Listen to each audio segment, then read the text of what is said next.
బంధం ఏదైనా బాధను పంచుకునేలా ఉండాలి కానీ, బాధను పెంచేలా ఉండకూడదు.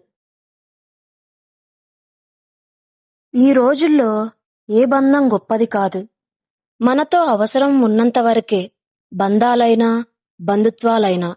మనతో అవసరం తీరిపోతే ఏ బంధమైనా భారంగానే చూస్తున్నారు. జీవితంలో విలువ ఇవ్వని బంధాలను పెంచుకోవద్దు. విలువ ఇచ్చే బంధాలను తెంచుకోవద్దు. నమ్మించి పొందిన బంధం నడి మధ్యలోనే దూరమవుతుంది. నమ్మకంతో ఏర్పడిన బంధం చివరి వరకు శాశ్వతంగా ఉంటుంది. బలవంతంగా ఏ బంధాన్ని కలుపలేము. భగవంతుడు కలిపిన బంధాన్ని ఏ శక్తి విడదీయలేదు. బంధాలనేవి వాటంతట అవే దూరం కావు.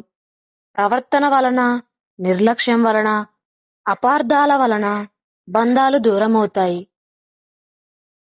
బంధం అంటే మనతో సంతోషంలో ఉన్నప్పుడు మన పక్కన ఉండటం కాదు, మనం బాధల్లో ఉన్నప్పుడు మనకి తోడుగా నిలబడటం.